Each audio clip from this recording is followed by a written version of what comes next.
Alors, un youtubeur a mené un test d'autonomie pour l'hiver et l'été, enfin l'été, 15 degrés, on peut pas dire que c'était l'été, du coup, printemps plutôt, ou automne, au choix. Donc son autonomie change en fonction des saisons. Oui, mais ça on est au courant, hein, c'est pas un titre très accrocheur pour le coup. Alors du coup, je vous passe l'intro. On rappelle, hein, WLTP 448 km. Avant d'étaler les différences de performance, voici les conditions rencontrées pour les deux tests pour la saison estivale. La journée était claire, sèche et la température avoisinait les 20 degrés.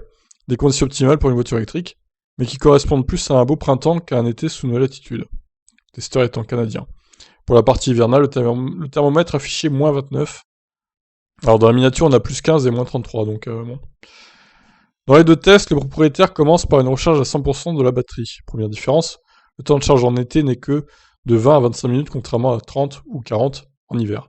Une différence facilement explicable par la nécessité en hiver de réchauffer la batterie avant de pouvoir la charger à puissance maximale. Alors à 100%, l'écran annonce 352 km en été, 318 en hiver. Après quelques minutes, les autonomies estimées s'ajustent sur la console pour afficher 312 en été et seulement 184 en hiver. Une tendance qui se confirme une petite centaine de kilomètres plus loin. Alors moi je suis déjà assez étonné par rapport à l'autonomie. En fait, même en été, 312 seulement. Est-ce que c'est pas des miles? Non, c'est pas possible, c'est une SR+. Ça ferait 500 km. Donc c'est bien des kilomètres du coup. Au final, le youtubeur constate un écart de 140 km d'autonomie entre les conditions hivernales et estivales. Il mentionne aussi une perte d'efficacité due à l'usure de la batterie, qu'il estime à 30 km depuis l'achat de son véhicule. Ah ouais, bah ça se voit là, parce qu'elle a plus beaucoup d'autonomie, hein, la Model 3 là. C'est rien de nouveau, un véhicule électrique consomme un peu moins en été qu'en hiver, mais dans le cas de notre youtubeur, pourquoi une telle différence?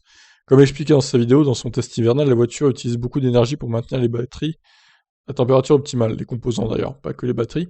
Cette contrainte est moins problématique dans un pays où l'hiver est bien plus doux, mais elle est connue. C'est d'ailleurs ce besoin de maintenir les composants en température qui limite en partie l'autonomie de l'hélicoptère Ingenuity sur Mars. Autre point mentionné, le confort du conducteur. Avec un test estival à 20 degrés, l'utilisation de la clim n'est pas forcément nécessaire.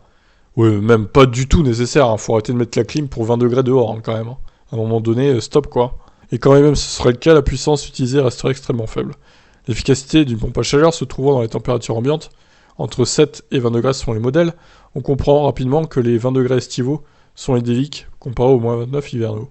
Il sera intéressant à titre de comparaison qu'un autre youtubeur réalise un test dans les conditions inverses, avec un hiver doux et un été caniculaire. Bon, les tests, c'est pas ce qui manque, hein, je pense, sur YouTube, de gens qui ont des modèles 3. Alors moi, je serais curieux de savoir combien il a de... Combien il a de kilomètres dans... Combien il a roulé avec sa voiture, en fait. Est-ce qu'on va le voir? Je sais pas. Trip A, 19 000 km. Après, ça, c'est pas le... Montre-nous ton kilométrage total, parce que moi, je trouve qu'il y a quand même une grosse perte de batterie. Hein. 352 seulement... pour une SR+, c'est quand même light, hein, je trouve.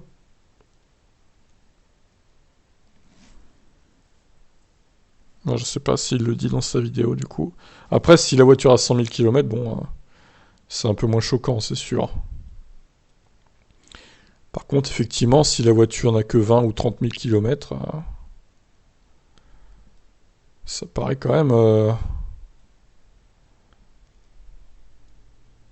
Après, il faut savoir aussi que la SR+, à l'époque, elle avait beaucoup moins de kilomètres que celle de maintenant.